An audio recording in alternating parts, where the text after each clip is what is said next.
Bu yozib ketaveradi bu yoqda YouTube'da. Xo'p, endi qarangizlar, mana bundan boshlaymiz.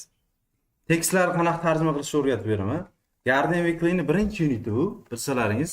Garden Weekly'ning birinchi unitida o'sha tekstlar qanaqa tarjima qilinishini yeng boshida hammasini tushuntirib beraman sizlarga jigarlar. Xo'p, endi present simple'ni bilasiz, present continuous bilasiz, present perfect bilasiz. Hammasini formulalarini bilasiz, to'g'rimi? Lekin masala unda emas. U oddiy formulalar, qiyin grammatikalar tarjima qilish uchun boshqacharoq grammatika kerak. Misol uchun, tarjima qilish usuli qarang. They're afraid that it'll pass from birds to humans and that thousands of people will die in pandemic degani mana shu yoqda. Endi qarang, bu yoqda to'liq gap kelyapti. They're afraid, keyin z degan so'z kelyapti, keyin it will pass from birds to humans degan yana to'liq gap kelyapti. O'rtadagi z nima deb tarjima qilinadi? Sentence kelsa bitta, butun boshli gap kelsa, keyin z kelsada, keyin yana bitta sentence keladigan bo'lsa, haligi o'rtadagi z'imiz bor-ku, o'shani siz shuki deb tarjima qilib qo'yasiz. Shuki, shundanki yoki shulardan, ana ma'nosiga qarab o'zgartirib ketaverasiz-da. Ya'ni siz inglizcha tekstni tarjima qilar ekansiz, sizda ana bo'lmaydi. Oti nima? O'zbek tilidaqa tarjima qila olmaysiz. Ingliz tilida boshqacharoq tarjima qilinadi. Boshqacha-ku grammatikasi. Ya'ni qarang, mana shunaqa gaplar qanaqa tarjima qilasiz desangiz, they're afraid that desa, they're afraid, ular qo'rqadi deganimi? That desiz shundanki deysiz. Ular shundan qo'rqishadiki deysizda, xayolan gaplarni bir-biriga bog'laysiz. Ya'ni ular shundan qo'rqishadiki, qaysidan qo'rqadi? Hozir o'zidan keyingi gapni o'qiyman, o'sha narsadan qo'rqadi deb tarjima qilib ketiriladi gaplarni o'qishda. They're afraid that, ular shundan qo'rqishadiki, it will pass from birds to humans. Nima qiladi? U qushlardan nimalarga? Odamlarga o'tadi. Ya'ni ular shundan qo'rqishadiki, u qushlardan odamlarga o'tib ketib qoladi. Degan tarjima. And that va shundan, ya'ni mana z borku, shunga o'xshagan z bu ham. They are afraid that va shundan qo'rqishadiki, thousands of people will die in a pandemic.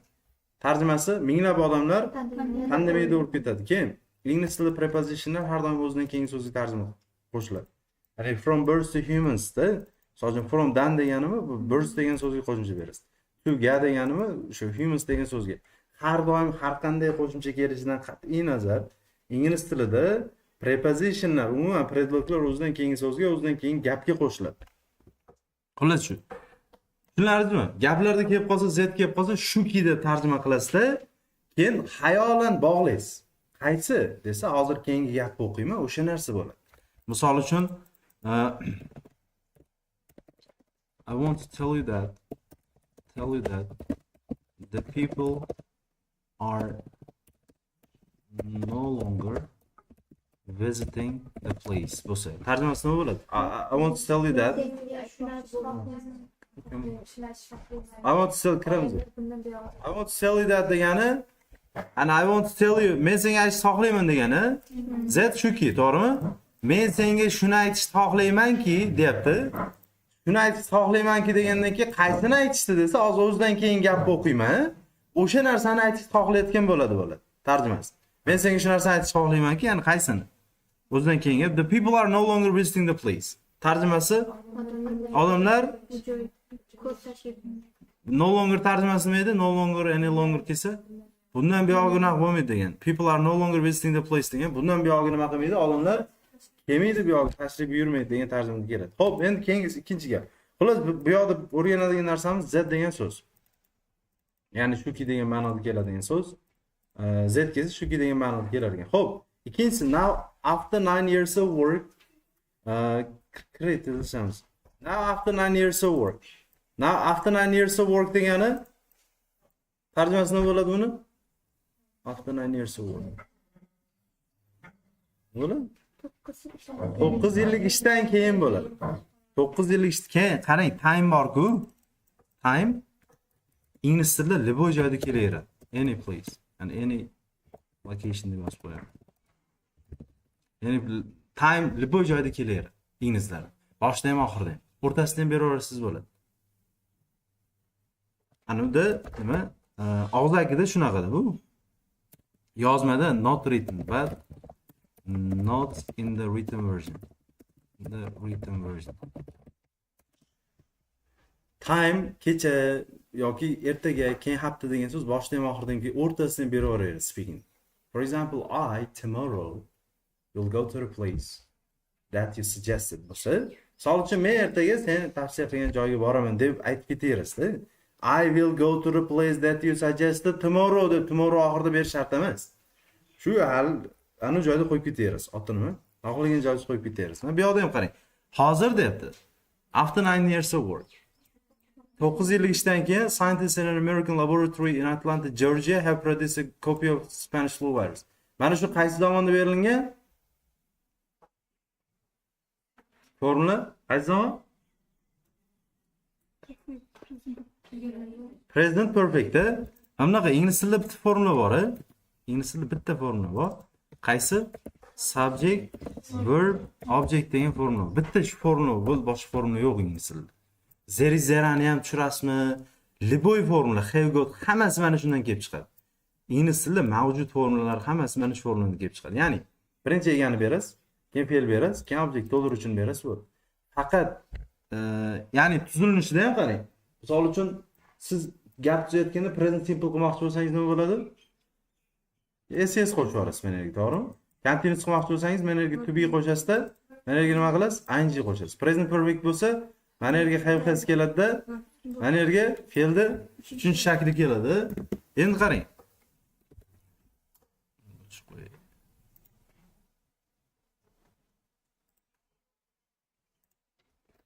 Xo'p, davomidan qarang. Subject, verb, object. Mana shu formula kelar ekan. Endi bu degani shu formulani bittadan so'z degani emas-da. Subjectni o'zi misol uchun 100 ta so'z qilsa bo'ladi. Subjectni o'zini 100 ta so'z qilsa bo'ladi. Fe'lku endi 10 uzog'i 10 ta bo'ladi. Objectni ham nima 100 ta so'z qilsa bo'ladi. Endi qarang, o'shalardan bittasi subjectni kengaytirish. Mana shu joygacha bitta subject bo'lyapti bu yoqda. Ya'ni scientists in an American laboratory in Atlanta, Georgia degan so'z. Siz biror bir noun yozsangiz, uni lokatsiyasini in, on, at qilib yoki ani behind, in front of deb aytasiz-ku, joyidan yozib ketavering, bo'ldi. Mana shu bitta subject bo'ladi. Misol uchun uyda orqasidagi bolalar deysiz-a, uyda orqa tarafidagi bolalar. Birinchi bolalarni birinchi yozib olasiz. Children behind the house bo'ladi, bo'ldi. Children are behind the house deyish shart emas. Children behind the house desangiz, uy orqa tarafidagi bolalar bu endi xohlagan fe'lingizni yozaverasiz. Xohlasangiz are qilasiz, xohlasangiz have qilasiz. Are playing. Uy orqasidagi bolalar nima qilyapti? O'ynayapti. Mana har doim siz anodi nounni joylashini joyidan berib ketib qolsangiz bo'ladi. Misol uchun bank to'g'risidagi bino buziladi bo'lsa nima bo'ladi? Bank to'g'risidagi bino buziladi inglizchasi. Nima bo'ladi? Bosh ko'tarib o'tiramiz. Birinchi binoni yozib olasizda, keyin lokatsiya berasiz. Har doim asosiy nom birinchi yoziladi. Binoning inglizchasi building, keyin to'g'risida degan so'z in front of the bank. Mana bitta subjektni o'zi joylashuvi bilan birga keladi. Building in front of the bank, bank binosidagi, bank to'g'risidagi bino nima qiladi dedik? Buziladi. Nima bo'ladi? Will be destroyed. Mana passive voice. Subjektni anaqa ko'proq so'z bilan berilyapti. Tushundingizmi? Hali bu boshlanishi. Endi qarang. Bu yerda nima deyapti? Scientist deyapti, egasini beryapti, mana joylashini aytib ketib qo'yapti.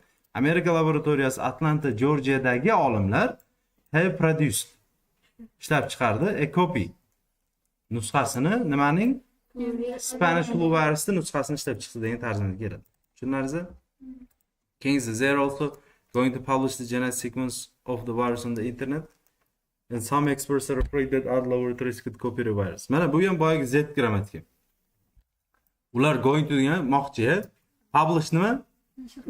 Chop etmoqqa, genetic sequence degani genetic sequence tarjimasi nima bo'ladi? Sequence ketma-ketlik degan. Of the virus, virusning on the internet, internetda. Har doim mana prepositionlar keladi-ku, o'zidan keyingi so'zga bog'liq qo'shib ketib qolyapsiz. O'zidan keyingi so'zga qo'shasiz degan, o'zidan keyingi so'zni o'qib, keyin bu qo'shimchani qo'shib qo'yasiz.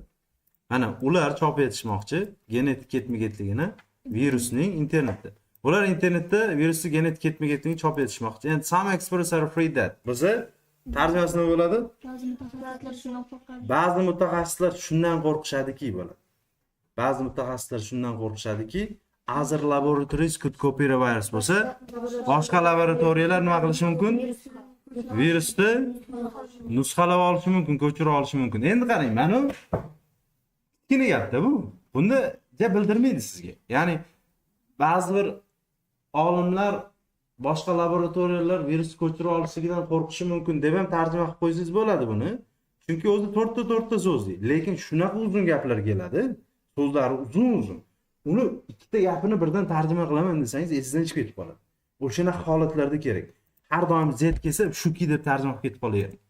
Ya'ni ega kelyapti, fer kelyapti, z kelyapti, keyin ega fer kelsa, ikkita gap o'rtasida z kelsa, shuki dengda, qaysiki hozir o'zidan keyin gap o'qiyman, o'sha bo'ladi. Ba'zi bir ekspertlar shundan qo'rqishadi. Qaysidan qo'rqadi? Keyin gap o'qiyman, o'sha narsadan qo'rqishadi. Deyman. Endi scientists say copy the virus because they want to understand why the 1918 Spanish flu pandemic killed so many people. Bo'lsa, qarang, scientists have copied the virus. Olimlar virus kopiya qilishdi. Chunki they want to understand bo'lsa, nima degani? Ular tushunishni xohlashadi degan. Keyin qarang. Mana bitta gap to'liq gapmi buni? Ega bor, fe'l bor, to'g'rimi? Keyin bunda ham ega bor, nima bor? Fe'l bor. Anaqa narsa. Qarang, sentence kelyapti, o'rtada nima kelyapti? Why kelyapti, yana bitta sentence kelyapti, to'g'rimi? Why keladimi, how keladimi farqi yo'q. Baribir shuki deb tarjima qilaverasizda. Mana birinchi gapni o'qib olasiz. Mana tag ma'no jihatdan mana z bor deb tasavvur qilasizda. Birinchi gapni o'qib olasizda, shuki deysizda. Keyin ikkinchi gapni mana bilan qo'shib tarjima qilib qolasiz. Ya'ni they want to understand degan joyga ular shuni tushunishni xohlashadiki, qaysini tushunishni desa, mana bu gapni o'qiysiz. Nima uchun 1918-yildagi Ispaniya grip virusi bunchalik ko'p odamni o'ldirardi degan tarjima keladi. Tushunardingizmi? Ikkita gap o'rtasida why kelsa ham, how kelsa ham shuki deb tarjima qilavering. Eng osoni shu. Ingliz tilidagi gaplar tarjima qilmoqchi bo'lsangiz, qisqartirib bo'laklarga bo'lib tarjima qilish kerak. Bunisi qiynaladi. Kichkina tekstlarni qiynamaydi-ku. Hope, in a report in the journal Science, Dr. Tabenberger and a team of scientists in the USA showed that the copied virus is extremely powerful. Mana shu gap tarjimasi bo'ladi. In a report in the journal Science. Journal Science'dagi hisobotda Dr. Jeffrey Tabenberger va uni Amerikadagi jamoasi mana egani o'rniga qarang, team of scientists deb joylashuvlarni berib nechtadir so'z qilyapti. Shu hisobotda Dr. Jeffrey Tabenberger va Amerikadagi olimlar jamoasi shows that bo'lsa, shuni ko'rsatdiki degan tarjimada keladi. Qarang, Z qachon shuki degan tarjimada keladi? Qachonki Z ikki tarafida to'liq ikkita gap bo'lsa. Z'da anavi degan ma'nosi ham bor-ku, to'g'rimi?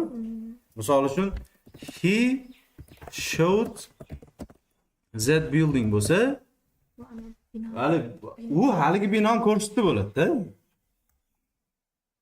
Shu deb har doim shuki deb tarjima qilavermang. Qachon shuki deb tarjima qilinadi? Bu tarafida ham mana binodan keyin fe'l kelish kerak. Ikki tarafida ham gap kelsa shu. Endi bu yoqda gap kelyapti to'liq, to'g'rimi? Chunki tubiy bor, fe'l anu bor. Oddiy tubiyli gap. O'sha Dr. Jeffrey Tabenberger va Amerikadagi olimlar jamoasi shuni ko'rsatishadiki, copied virus degani nusxalangan virus nihoyatda kuchli, powerful degan, kuchli degan, to'g'rimi? To'g'rimi malika? Xo'p, endi ko'p gapiraman, bu darsda aytdim-ku. Sabr qilingizlar endi. Uxlangiz keladi, mana shunaqa bo'ladi. Endi ilmda endi nima deysizlar? Xo'p. Kim zerikib? Yo'q, hech kim zerikib ketgan. Bosh ko'tarib o'tiring.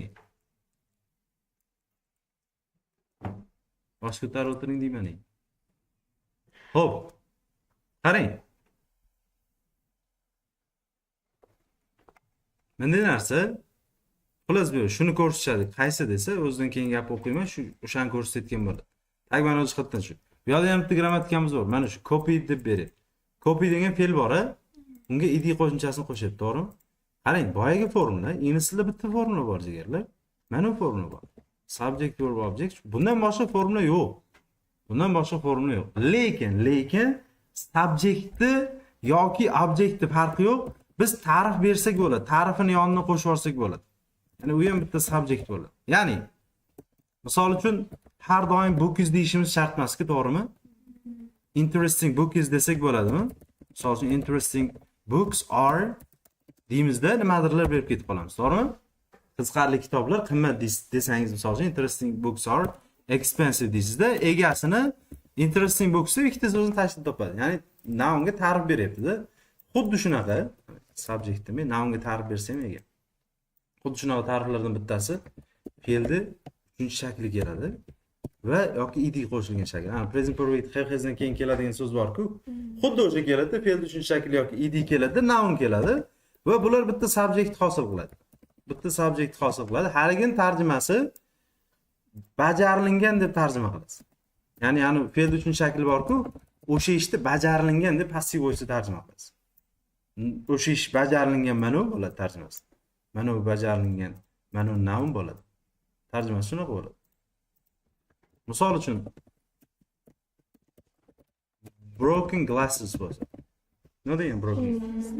Singan shishalar degan. Ya'ni ta'rifda bu ta'rif faqat sifat emas, ta'rif uch xil bo'ladi. Sifatli ta'rif bo'ladi, fe'l bilan beriladigan ta'rif, butun boshi gap bilan beriladigan ta'rif bo'ladi. Shulardan bittasi mana fe'lli ta'rif. Broken glasses desangiz, singan shishalar desangiz bo'ldi, bu bitta ega, bu subjekt bu. Shishani sindirding degan gap emas-da. Yokida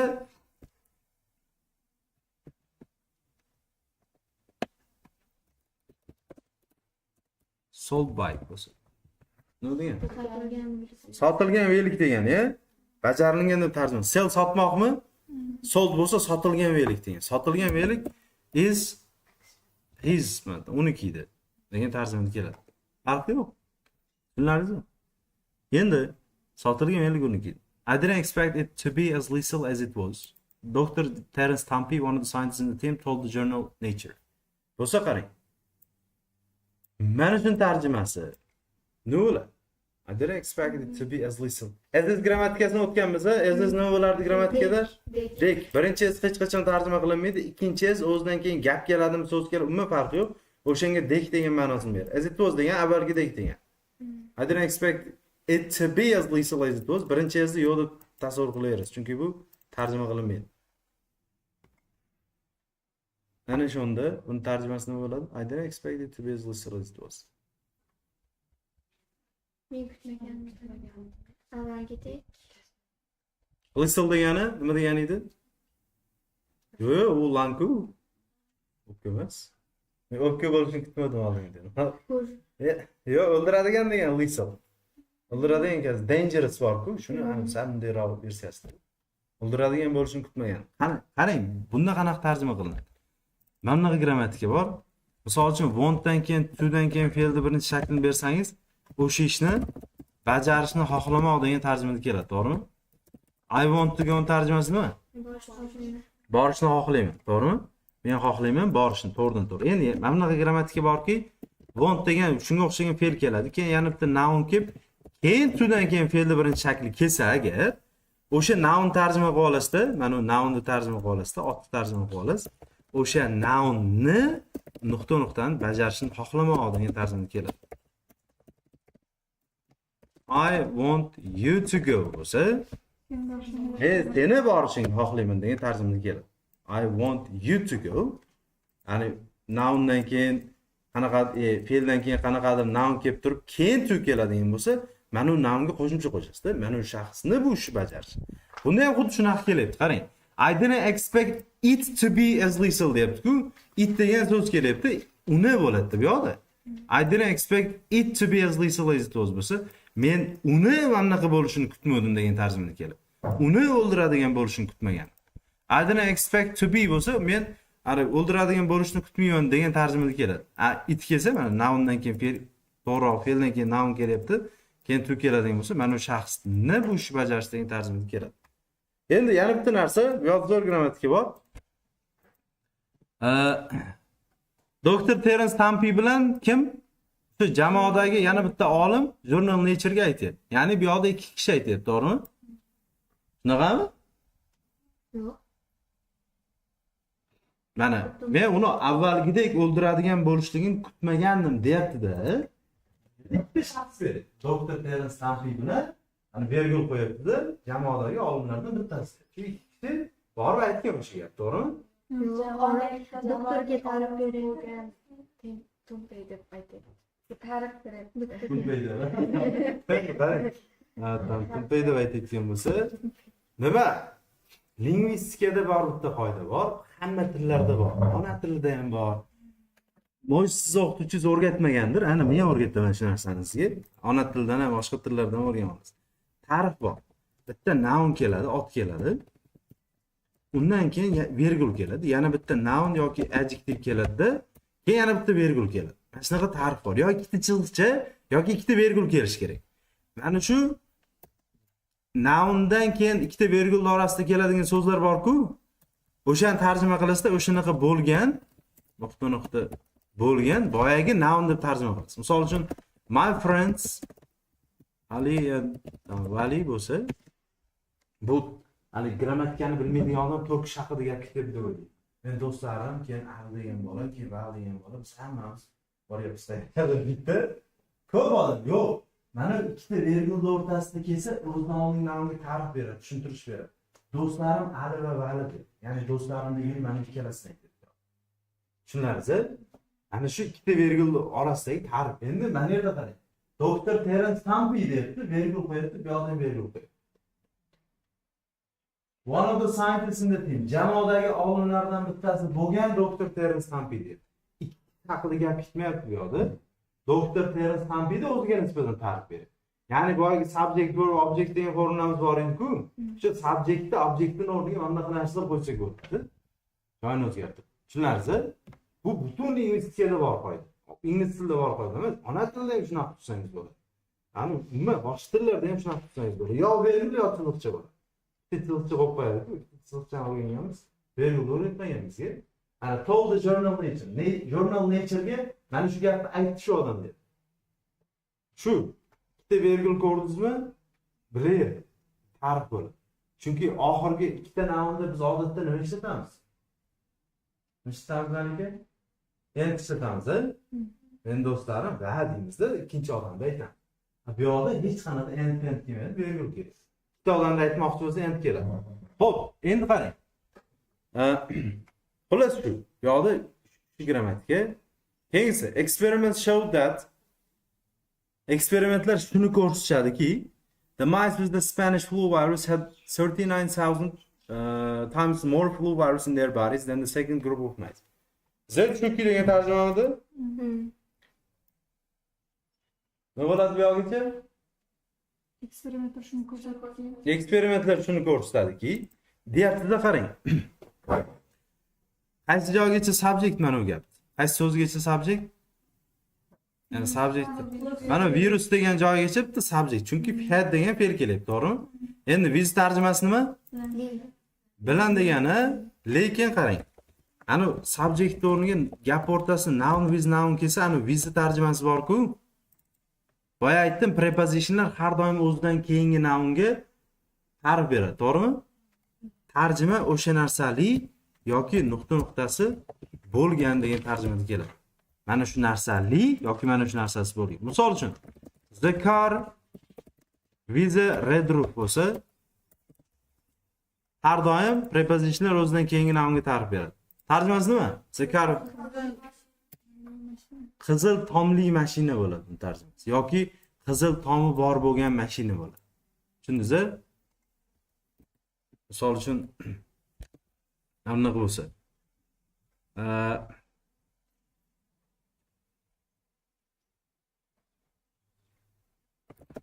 The people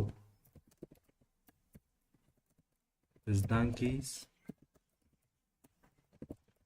behind the wall outside the house. Bu nima bo'ladi tarjima? Bu bitta subject tushunadi. Eshaklar uyining tashqarisidagi devorning orqasidagi.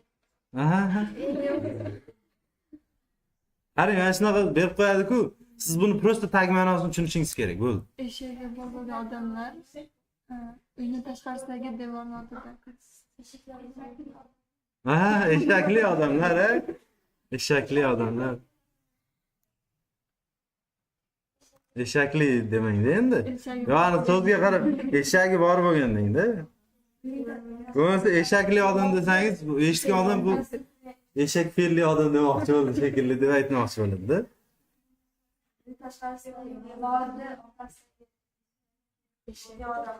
Ha, shu. Qarang mana shunaqa uzun so'zlar kelib qolsa, sizni faqat tagmani tushunishlaringiz kerak bo'ladi. Mana har doim so'zlar o'zidan keyingi so'zga qo'shimcha qo'shadi. Hammasi. Tagmani jihatdan o'ylaysiz, bo'ldi. Readinglarda o'qiyotganda o'zbek tili siz birovga tarjimon bo'lmayapsiz-ku. Tarjimon bo'lsangiz boshqa gapini o'rgataman. Lekin siz tekst tarjima qilishingiz kerak. Qanaqa ketadi? Odamlar eshaklari bor bo'lgan deysizda, bo'ldi. Bu yog'ini tagmani jihatdan qo'shib ketib qoladi. O'sha eshaklar devor orqasida ekan. Devor tashqarisida. Deysizda, tagmani jihatdan bitta shunaqa bog'lab keyin gap o'qib ketib qoladi. Bo'ldi. Hali o'zbek tili tarjima qilsangiz, o'zbek tilida orqadan boshqa tarjima qilish kerak. Bunga vaqt ketib qoladi. Qachon tarjima qilasiz? Hamma gapni orqadan. Uy tashqarisidagi devorlar orqasida turgan eshaklari bor bo'lgan odamlar degan tarjima keladi. O'zbekchasiz. Lekin siz bunaqa tarjima qilishingiz shart emas. Siz kimgadir tarjima qilib bermayapsiz-ku. O'zingiz tagmani tushunib olsangiz bo'ldi. Reading tekstlarda. Tushunarsiz-da? Xo'p. Nechta qoldi? 12 ta, 13 ta ekan. Qarang. 7 gachami? Hozir gap beraman, shu gaplarni tarjima qilasizlarda. Undan keyin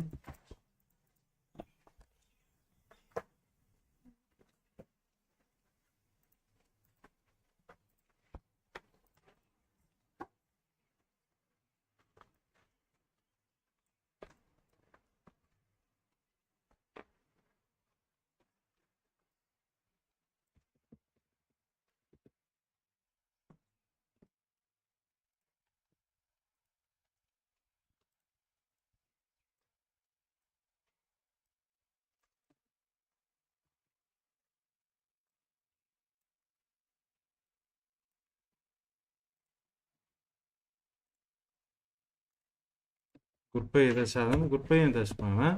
Prezentatsiyani ko'rsin. Ko'rinyaptimi? Xo'p.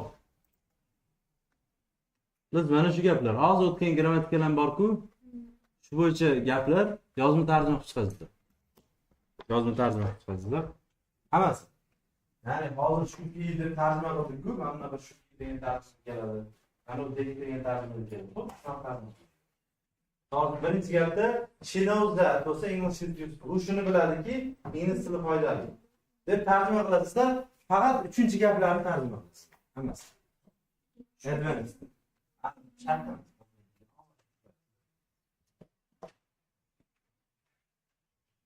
Boshdan yozib tarjima qilamiz.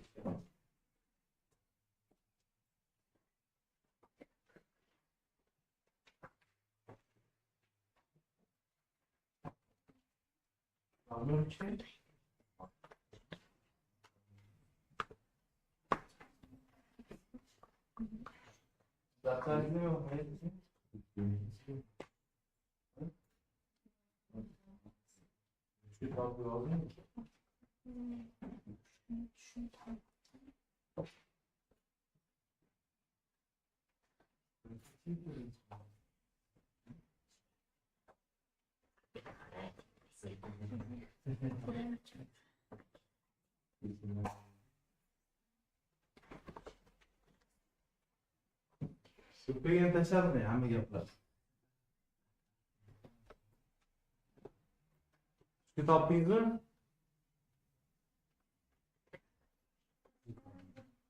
Siz accelerating. Ha?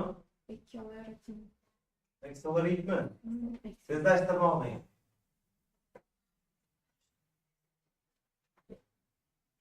O'zim yozma tarjima qilishim. Accelerate tezlashtirmoq.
Birinchisidagi 3ta gapni bo'ldingizmi?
Yana ham uchinchisini bo'ldingizmi?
Sizdan chaqiramiz.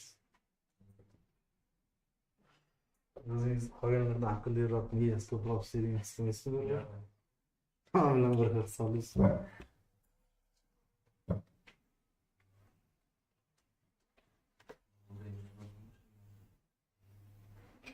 Yani tadqiqotlar bor-ku, chap qo'lda yozadiganlar. Yani yarmi aqlga javob beradigan qismi ko'proq ishlaydi, aqlliroq bo'ladi.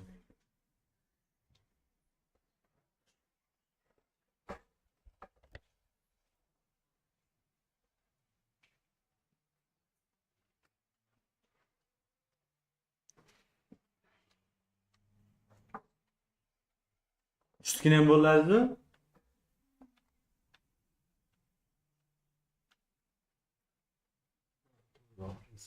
Oltin oxirgisi.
Geçeceğiz.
Oldu mu? Kim oldu?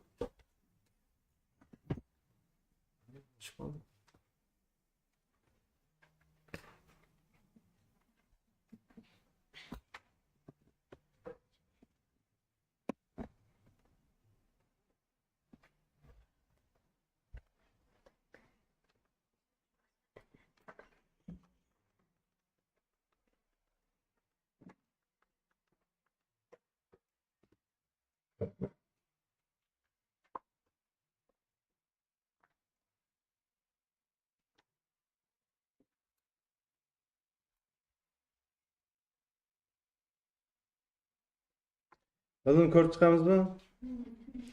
Ko'rib chiqamizmi bo'lsa?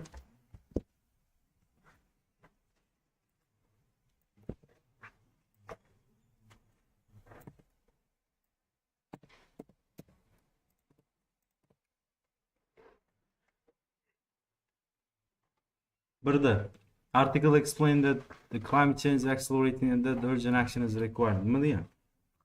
Maqola shuni tushuntiradiki, Maqola shuni tushuntiradiki, iqlim o'zgarishi tezlashyapti va shuni tushuntiradiki, shoshilinch bo'lmaydigan faoliyat talab qilinadi, is required degan talab qilinadi. To'g'ri. Ikkinchisi, visitors in the exhibition area are taking photos of the artwork. ko'rgazma hududidagi tajribalar kitobning rasmini asarlarning Shunaqa, mana egasiga joylashuv bilan beryapti. Shu visitorlar degan tashrif buyuruvchilar degan shu ko'rgazma exhibition eksponatxonada eksponatlar oldidagi tashrif buyuruvchilar taking photos degan rasmga olyapti. Oldi artwork rasmga olyapti. Scientists agree that olimlar shunga qo'shilishadiki, yangi metod samaraliroq. Completed project bo'lsa, tugallangan loyiha bo'ladi. Direktorlarga nima qilindi? Ko'rsatilindi degan tarjimaga keladi. Ya'ni noundan keyin fe'l tushunchasiz bajarilgan, to'g'rimi? Lisa, talented designer, created the company's new logo. Talantli loyihachi kompaniyaning yangi logosini yaratdi.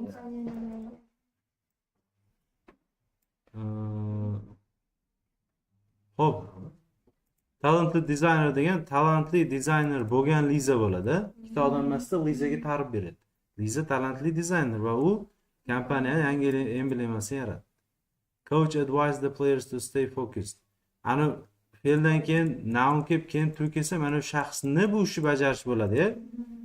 Coach murabbiy o'yinchilarni diqqatni jamlashini maslahat berdi degan tarjimaga keladi. To'g'rimi? During the match degani musobaqada o'yin davomida. This solution is not as simple as it first. Bu yechim oddiy emas. Birinchi nima deyk? Ko'ringanidek.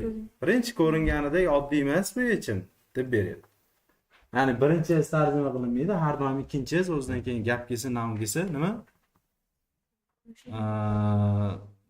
Shandek degan tarjimaga keladi. Tushunarmi? Endi qarang, davomida bosh ko'taramiz. Siz bor uyingizni uxlab kelagan keyin.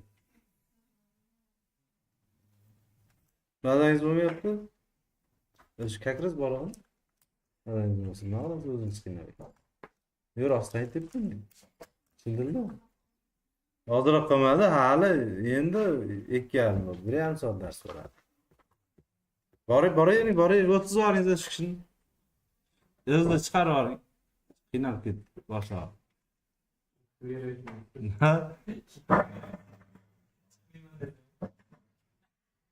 Yo'q, bosh og'rib nima qiladi?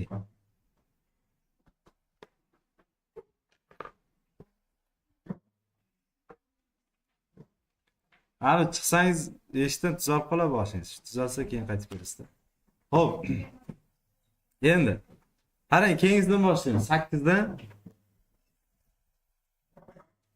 Scientists copied the virus say their work has already provided important information about the virus and helps to explain why it is so lethal. Degani qarang. Who kelsa, which kelsa, qaysiki bo'lib keladi. Relative clause o'tadiga gapli ta'rif, to'g'rimi? Who bilan which kelsa, qaysiki bo'ladi. Who bilan which kelsa, xullas mana bunaqa grammatika. Noun keladi, keyin who yoki which keladi. Keyin bitta gap keladi. Tarjimasi qarang. Tarjimani who bilan whichni qaysiki deb tarjima qilasiz. Who bilan whichni qaysiki deb tarjima qilasiz. Da o'zidan keyingi gapni tarjima qilasizda, o'sha ishni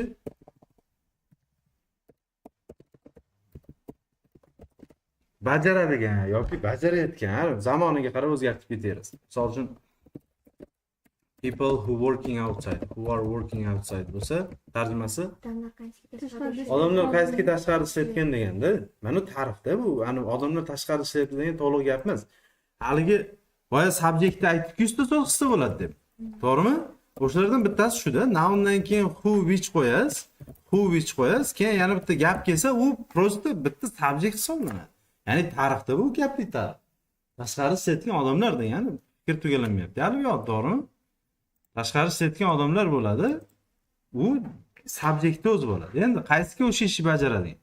Qarang, bu yoqda mana bu joygacha qaysiki shu ish qilgan degan qo'shimcha ta'rif ma'nosi keladi. Olimlar qaysiki nima qilgan? Virus kopiya qilgan degan tarjima keladi. Say their work degani ularning ishini aytishyapti degan tarjima keladi, to'g'rimi? Keyin qarang, ularning ishini aytishyapti degandan keyin mana yerda yana bitta fe'l kelib qo'yapti. Has already degan. Endi bu grammatika, mana bu grammatika qarang. Ega keladi, subject keladi, fe'l keladi, keyin noun berasiz. Formula bo'yicha shunaqa, to'g'rimi? Subject berasiz, fe'l berasiz, keyin noun keladi. To'ldiruvchi. Keyin haligi noundan keyin yana bitta fe'l kelib qolsa agar, mana shunaqa bo'lyapti-ku, mana egasi who copied the virus degan joygacha. Chunki mana relative clause bitta subject, to'g'rimi? Keyin fe'l kelyapti, keyin noun kelyapti, keyin yana bitta fe'l kelib qolyapti. O'shanda nima bo'ladi grammatik desangiz, bu yoqda missing z grammatikasi. Boyaga shuki degan tarjimani beradigan z bor edi-ku. To'g'rimi? Z o'sha ba'zida tushirib qoldiriladi. Qanaqa bilamiz desangiz, mana bunaqa ega fe'l keladi, keyin noundan keyin yana bitta fe'l kelib qoladi. Siraz orqaga qaytasizda xayolan z qo'yib ketib qolasiz o'sha joyga. Mana ingliz tilida bittada o'qib hamma gapni bir nafasda tarjima qilib keta olmaysiz. Orqaga qaytadigan momentlar bo'ladi. Misol uchun men ham tarjima qilsam xuddi shunaqa tarjima qilaman. Virus kopiya qilgan olimlar shuni ularning ishlarini aytishadiki, deymanda, endi shunaqa tarjima qilsam, bu yoqda yana fe'l kelib qoladi. Ha, bo'ldi, bu yoqda z tushib qoldi. Men orqaga qaytaman. Qayerda z tushib qolgan bo'ladi bu yoqda? S'dan keyin z tushib qolgan bo'ladi. Yo'q, ani mana subject verb keyin noun bo'lsa, o'sha nounni oldiga z qo'yasiz. Mana their word degan noun bo'lsa, o'sha nounni z qo'yasiz va shukida tarjima qilib ketib qolaverasiz. Olimlar shuni aytishadiki, degan tarjimada keladi. Olimlar shuni aytishadiki, ularda allaqachon muhim ma'lumot berib bo'ldi virus haqida and helps to explain. Keyin why keladi. Why kelib qolsa nima tarjima qilardik? Bu ham shuki. Va shuni tushuntirishga yordam beradiki, nima uchun u nima qiladiganini bildiradiganligini tushuntirib beradi. Mana shu ingliz tilida gaplar orqaga qaytasiz. Gap tarjima qilib kelyapsizda, tirsmamni qilib qolib, siraz orqaga qaytib, ana xayolan qo'shimcha joylarni qo'shib ketib, yana boshdan boshlab qolasiz. Bu har qanday darajadagi odamda bo'ladi. Misol uchun bo'lmaydi, qaysi darajaga yetganda, ana boshlang'ich daraja bo'lsa bo'lmaydi. Boshlang'ich daraja gitara garchi o'qib ketadi. Ketdi, qaytmaydi orqaga. Yo'q, normal levelga yetish bo'lganda orqaga qaytadi. Chunki ingliz tilida shunaqa o'xshash grammatikalar ko'p. Hali tarjima qilasizda qaysidir joyda boshqachalik bo'linib qoladi, orqaga qaytib qo'shimchalarni qo'yib, keyin o'qib ketib qolasiz. Ikkinchisi, I'm even more worried now than I was before about the possible that dan ko'ra deganida, hali o'zidan keyin noun keladi, to'g'ri gap keladi, umuman farqi yo'q, hammasiga hali dan ko'ra degan tarjimasini beradi. I'm even degan tarjimasini hattoki agar comparative adjective'lardan oldin even kelsa, yana ham degan tarjima. Men yana ham xavotirlanyapman hozir. Then I was before degan. Avvalgidagidan ham xavotirlanyapman. About haqida possibility of flu pandemic. Flu pandemic. Grippda ehtimolligi haqida yana ham xavotirlanyapman degan tarjima keladi. Keyingisi 10-si they're afraid that biologists could copy the virus using the information on internet. They're afraid that degani ular undan qo'rqishadiki, biologists could copy the virus. Biologlar nima qilishi mumkin? Virus kopiya qilishi mumkin. Deyapti, qarang, butun boshli gap kelyapti, keyin gapdan keyin verb boshlaydi. Butun boshli gap kelyapti. Mana nega kelyapti? Fe'l kelyapti, mana fe'l. Oddiy ma'noda berilgan gap bu o'zi. Mana men shu joyga to'g'ri gapni keyin verb boshlaydi. U qanaqa grammatika edi? Bajarayotganda. Mana bunaqa tarjimada keladi. Narsa qilishni. Butun boshli gap keladi. Butun boshli gap keladi, keyin davomidan verb keladi. Verb va to'ldiruvchi keladi. Tarjimasi qarang. Mana verb bor-ku. Verb ni siz alohida tarjima qilib olsangiz ham bo'ladi. Nuqta-nuqtani bajarayotib deysiz yoki o'sha ishni bajargan holda degan tarjima qilasiz. O'sha ishni bajarayotib yo o'sha ishni bajargan holda. Endi mana butun boshli gap o'zida tarjima qilinaveradi. Faqat undan keyin verb kelib qolyapti bu yoqda. O'shaning davomini mana shu ishni bajargan holda yoki mana shu ishni bajarib turib degan tarjimada keladi. Bajarayotib, o'sha ishni bajarib turib, nuqtani bajarib turib. Misol uchun he hurt his legs bo'lsa, nima degan? Oyog'ini jarohatlab oldi, mana playing football deb yozib qo'yaman. Futbol o'ynayapti, oyog'ini jarohatlab oldi. Mana butun boshli gapdan keyin verb keladi, mana o'sha ishni bajaryapti bo'ladi. Misol uchun I lost my phone bo'lsa, telefonni yo'qotib qo'ydim, running bo'lsa, yugurayapti, telefonni yo'qotib qo'ydim bo'ladi. Yokida he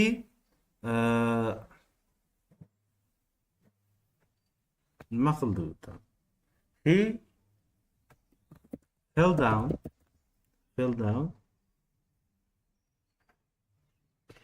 Nima qilyapti, yiqilib tushadi? Fell down. Telefon ishlatyapti, using his phone. Telefon ishlatyapti, yiqilib tushdi degan tarzda. Endi bunda nima bo'ladi, qarang. Ular qo'rqishadiki, internet. Ular shundan qo'rqishadiki, biologlar virus kopiya qilishi mumkin. Nima qilgan holatda? Internetda Internetdagi ma'lumotni foydalangan foydalangan holatda virus kopiya qilishi mumkin degan tarjima keladi. Xo'p.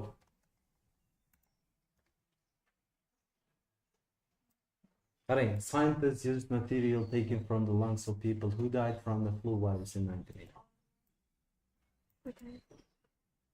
Qarang, mana bu ega olimlar, to'g'rimi? Ega boshida keldi. Olimlar, keyin fe'l keladi. To'g'rimi? Olimlar nima qildi? Qaysi zamon bu? Past simple olimlar foydalandi. Material, to'g'rimi? Olimlar materialdan foydalandi. Endi qarang. Ega mana bunaqa narsa bo'lyapti. Ega kelyapti, fe'l kelyapti, keyin noun kelyapti, to'g'rimi? Olimlar materialdan foydalandi. Endi undan keyin, mana bu noundan keyin nima bo'lib kelyapti? Fe'lni uchinchi shakli id kelyapti. Fe'lni uchinchi shakli id kelyapti. Mana shu noundan keyin fe'lni uchinchi shakli id kelyapti. U qanaqa desiz? Boya o'tib berdim-ku, bajarilgan degan. Hali fe'lni uchinchi shakli id keladi. Yo'q emas. Fe'l uchun shakli id keladi, mana bunaqa holatda. Fe'l uchun shakli id keladi, keyin noun keladi, bajarilgan. Endi mana shu fe'l uchun shakli bu yoqdan qo'ysa ham bo'ladi. Fe'l uchun shakli id, ana o'sha nuqta bajarilgan, boyagi noun deb tarjima qilib qo'yasiz bo'ladi. Nuqta bajarilgan boyagi. Glasses broken bo'lsa, singan ko'zoynaklar boyagi. Bike sold bo'lsa, sotilgan velosiped. Xullas bu noun. Gapni boshida ham kelaveradi. Xullas nounga ta'rifda bu, gapni boshida ham, egani o'rnida ham, to'ldiruvchi o'rnida ham kelaveradi. Endi gap o'rtasiga kelib qolsa, mana shunday birinchi o'zing gapni tarjima qilasiz. Olimlar materialdan foydalanishdi. Tek olmoqmi? Mana unga ta'rif beryapti. Olingan from the lungs. O'pkadan olingan material deb ana ma'no jihatdan qo'shib ketib qolyapti. Tushunarsiz? Sof o'zbek tilida tarjima qilmaysiz. Mana shunaqa gapni tarjima qilib qo'yasiz, keyin qarasangiz fe'l tushunchasiga kelib qoldi. Bo'ldi, mana bajarilgan degan ta'rif. O'zidan oldin navni ta'rif beradi. Xayolan, bu material deysiz, olingan material o'pkadan. O'pkadan olingan material. Of people, odamlarning who died. Qaysiki o'lgan from the flu virus. 1918 yilda o'sha gripp ya virusdan o'lgan odamlarning o'pkalaridan olingan materialni ishlatishdi odamlar. Olimlar degan tarjima keladi. Tushunarlimi? Yana ana juda o'zbek tilida tarjima qilmoqchi bo'lsangiz, o'zbek tilida 100% tushadigan tarjima qilmoqchi bo'lsangiz, degan tarjima qilasiz, orqadan boshlab preposition based tarjima. Ana 1918 yilda flu virusdan o'lgan odamlarning o'pkalaridan olingan materialni tarjima qilasiz. Lekin sizga unaqa tarjima shart emas. Siz birovga tarjima qilib berasiz salbiy. Ma'no jihatdan qo'shib ketib qo'ying. Olimlar material foydalanishdi. O'sha material olingan, bajarilgan. O'pkadan olingan. O'pka ana odamlarniki ekan. O'sha odamlar grippga o'lgan ekan. Deysizda, bir tekstni o'qib, o'zbek tilida daqiq o'qimaysiz tekstni. Hani o'qiyib ketaverasizda ma'lumotni oldingizga qo'shib ketib qolyapsiz. Ma'no jihatdan bog'lab ketib qolyapsiz. Oxirida umumiy ma'no tushunib olsangiz bo'ldi. Sizdan hech kim so'ramaydi, so'zma-so'z aytib beradi. Tushunarsiz? Endi qarang, gapni boshida kelsa qanaqa chalg'itadi sizni.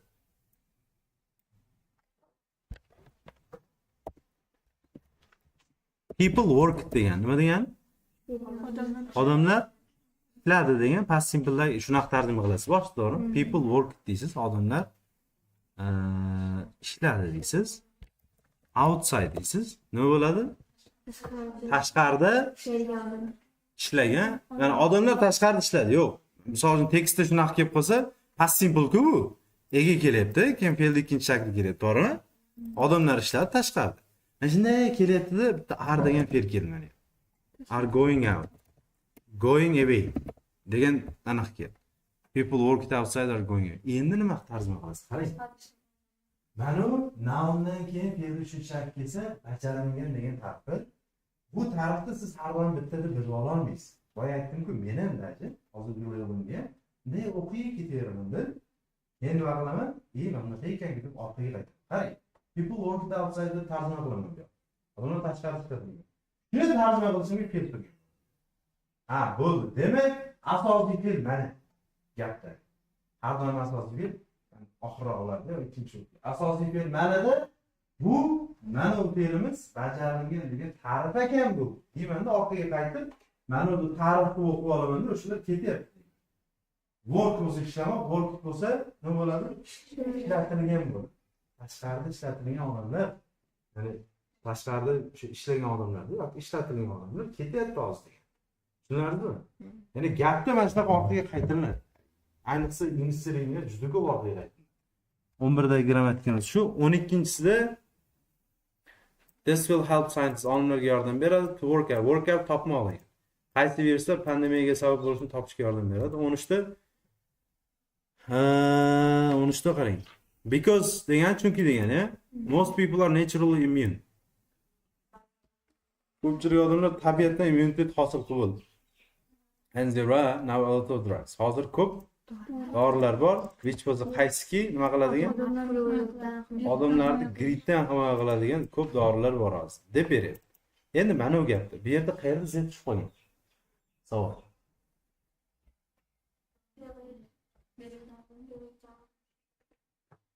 Believe'dan oldinmi? Yo'q, keyin. Believe'dan nima? Keyin. Keyin nimaga qarang? Chunki some scientist degan ega kelyapti, to'g'rimi? Ba'zi bir olimlar ishonadi dedingiz.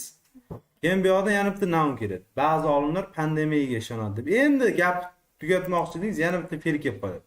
Ha, demak, haligi birinchi fe'ldan keyin z tushib qo'ygan. Mana. Ba'zi bir olimlar shunga ishonishadiki, pandemiya bo'lmaydi. Hattoki agar virus chiqib ketib qolsa ham. Virus chiqib ketib qolsa ham pandemiya bo'lmaydi deb ishonadi. Chunki odamlar tabiiy immunitet hosil qiladi bu narsaga deb beradi. Bo'ldi shu. Endi qolgan 13 tasini tarjima qilamiz. Qo'y. Qolgan 13 tasini deb 6 tasini.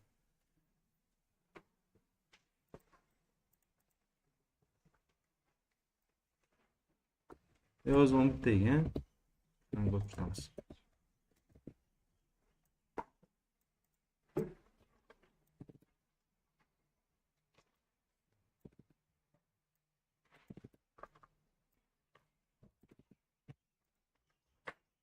Mana sizlar yozim tarjima qildim.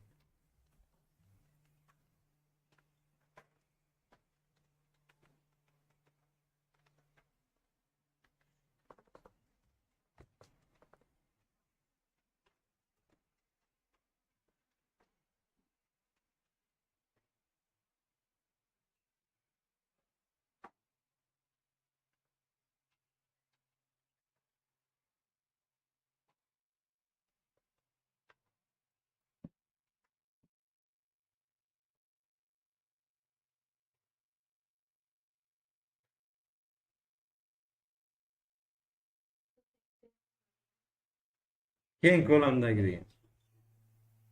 Katta degan ma'no bu yoqda.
Qaysi?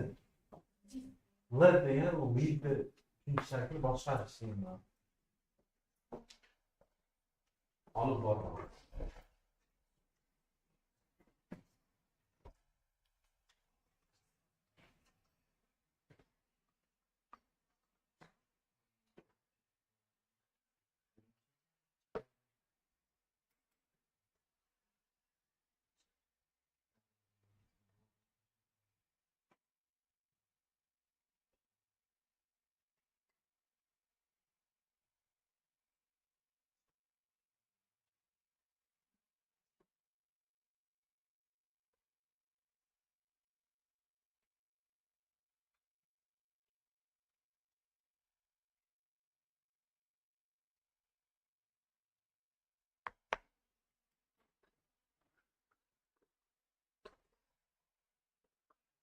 O'zim tarjimalar.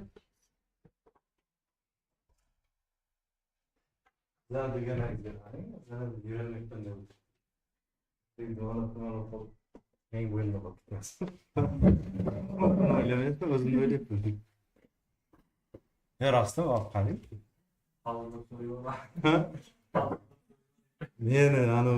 Meni chaqirib, meni bezovta qilmasin deganda.